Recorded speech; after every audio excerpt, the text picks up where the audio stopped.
Coming up, we'll tell you about the town's new ethics codes, introduce you to local artist Myra Fox, and let you know what's going on in and around town. All that and more on North Shore News. Covering your news and events from all over the North Shore, this is North Shore News on PATV. Hello, I'm Raven Blue, and this is North Shore News.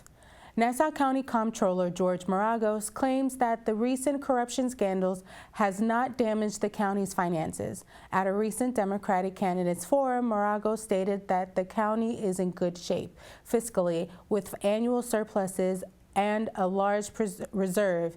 He claims that not a single dollar of taxpayer money was lost in Mangano's alleged bribe and kickback scheme with an Oyster Bay restaurateur.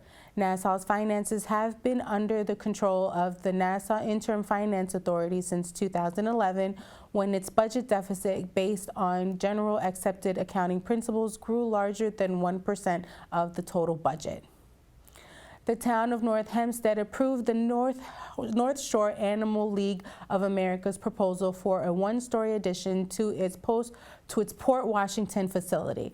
The expansion includes a cage-free adoption center for cats and a second-floor expansion, which will allow the lower level to be used only for dogs. The expansion will also include a state-of-the-art surgical suite. The adoption center will remain open during construction and will continue to offer medical services. Construction is expected to take 9 to 12 months. The town of North Hempstead officials approved changes to its ethics code and the creation of anti-nepotism policies aimed to improve transparency in the town's governmental operations. The board approved revisions to its ethics codes requiring contractors and more officials to file financial disclosures and adding the finances of family members who work for the town to the list of information that must be disclosed. The ethics board will increase from 6 members to 7, and the length of term for board members will decrease from 6 years to 4. The approved anti-nepotism laws include prohibiting relatives of elected town officials to be employed by the town, prohibiting a town employee from participating in any personnel decisions about a relative, and banning town employees from supervising a relative. Officials said that moving forward, any ideas related to the town's ethics laws will be discussed and can be added to the code if necessary. The Vigilant Fire Company called for a public meeting, which was held on March 7th, to discuss claims that the village of Great Neck was planning on terminating services with the volunteer fire company and instead utilizing Northwell Health for their EMS services. During the meeting, Mayor Brawl stated that he and other village mayors had a single meeting with Northwell 4 months ago, and that he had a fiduciary duty as the mayor to seek out the best services and costs for the village. Although Brawl attended the meeting, he stated that the village currently has no plans to eliminate Vigilant as the village's EMS provider. Great Neck resident Scott Aharani and his colleague Dennis Lados took home first place at the Sedona International Film Festival in Arizona and at the Snowtown Film Festival in North Carolina for their film Bardot. The film is about a New York taxi driver who looks to purchase drugs to escape his depression. The film was entered into 12 film festivals with the goal of sharing their message to other filmmakers. Aharani and his partner are working on their next production, The Untimely Gift, which the script was written by Arthur Penoyan. The village of Roslyn Heights came out to support a local artist and her cause. Here is the story. Roslyn Village residents came out to the Roslyn Village Gallery to support artist Myra Fox and to help raise money for the fight against brain cancer. After decades of painting beautiful landscape pieces, Fox lost her ability to paint when she was diagnosed with brain cancer. She was diagnosed with brain cancer about 14 months ago, so she can no longer paint. I had 2 friends who independently spoke about a friend of theirs who was an artist, and she was diagnosed with brain cancer. I did not know her, but then I put two and two together, and I said, how can I do something for her? So first I thought maybe a show, and then I said, why don't we do a fundraiser and raise money for research? Gallery owner Marcia Tarlow organized a one-woman art exhibit to celebrate Fox's work and to raise money for brain cancer research. I think it's a really wonderful and special event and something very nice to celebrate a dear friend's life and a celebration of her work. Attendees had the opportunity to purchase some of Fox's paintings along with prints of her work. Some of the proceeds are going to be donated to brain cancer research at Columbia University. Fox wishes that her artwork tells the story of the earth, its beauty, and its awesome power to sustain life. The event was a success, and patrons left with painting in hand and smiles on their faces. In Roslyn Village for North Shore News, I am Raven Blue. Myra Fox's art will hang at the Roslyn Village Gallery for the next 3 weeks and will return to the Fox's home for their personal enjoyment. The Great Neck Library Board of Trustees appointed Alana Mutum as the new head librarian for its Lakeville branch. Mutum has replaced the late Ruth Clement, who passed away in December.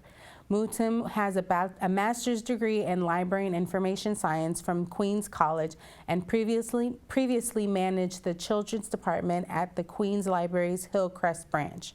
Mutum plans to collaborate with local businesses to improve the branch. The Village of East Hills Mayor Michael Cobbins halted plans to install a no left turn sign at the Roslyn Middle School Locust Lane exit. The decision was made to halt the installation after residents complained. The plans to install the signage was adopted by the school after Nassau County police officials made the suggestion in order to alleviate traffic congestion and safety risk that accompanied student drop-off and pickup. Village of East Hills officials and residents are unhappy that a section of Glen Cove Road was passed over by Nassau County during their repaving efforts, which were completed late last year. The county repaved portions of the road that runs from Jericho Turnpike to Hillside Avenue, from IU Willits Road to the Pines, and from Harbor Hill Road to Northern Boulevard. Village officials are unsure why the county skipped the portion of the road that stretched from Pines to Harbor Hill Road. Stephen Anker, a civil engineer with the Nassau County Department of Public Works, said the partial repaving was in line with the county's protocol and that the section would likely be repaved in 2017 or 2018. The Plandom Heights Board of Trustees unanimously passed a tentative 2017-18 budget totaling $454,700, a 1.6% increase in current budget. A 1.5% property tax increase, which amounts to approximately $15 per year for the average resident, will account for most of the revenue increase. A decrease in the village's sanitation costs will help offset modest increases in other costs, such as snow removal. The village will face an additional cost next year when its village hall lease runs out and they seek additional space at its current location or move to new offices. The tentative budget will be presented during the April 3rd public meeting at 7 p.m. in the Plandom Heights Village Hall. Crime in New Hyde Park is down about 39% so far this year, even though there is a slight increase throughout the 3rd precinct. Crime is up by 1.3% across the precinct, which stretches from the county's border with Queens East to Glen Cove Road, from the village of Manor Haven South to Hempstead Turnpike. The most common crimes is theft from vehicles, particularly near gyms, burglaries, and phone scams. The Manhasset Board of Education is down to 5 candidates in its search for the replacement to replace current Superintendent Charles Cardillo, who will be retiring on June 30th. 3 of the 5 finalists for the position are sitting superintendents, while 2 are assistant superintendents for curriculum and instruction. After the board passes a resolution to appoint the new superintendent, it will hold a reception so the school community can meet the new appointee. The Manhasset School District projected budget surplus by the end of the fiscal 2016-17 year will reach almost $2 million. In a presentation delivered by Rosemary Johnson, the department superintendent for the business and finance, the projected totals for 2016-17 budget revenue is about $92.5 million, with an end-of-year surplus of almost $2 million. The district will dedicate $855,000 of the surplus to the 2017-18 tax levy, but a fund balance of $1,083,414 will remain. The district has yet to decide how it will allocate the remaining fund balance.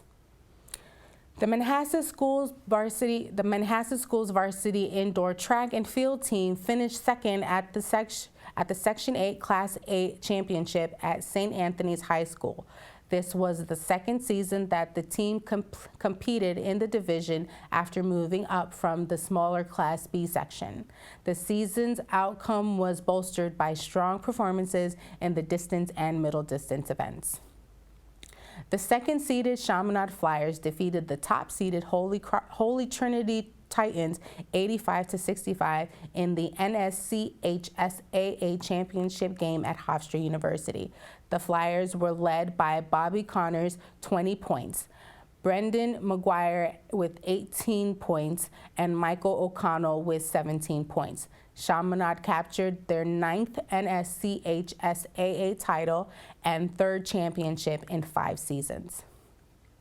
The top-seeded Elmont Spartans defeated the 8th-seeded Floral Park Knights 76-55 in the Nassau Class A quarterfinal game, led by KC Nadefo's 26 points for the game. Nadefo scored 15 of his points in the 3rd quarter, while Vincent McDonald posted 12 points for Elmont. And that's all the news for now. Let's take a look at what's going on around town. North New Hyde Park Civic Association is offering a scholarship to all high school seniors with a proven commitment to community service.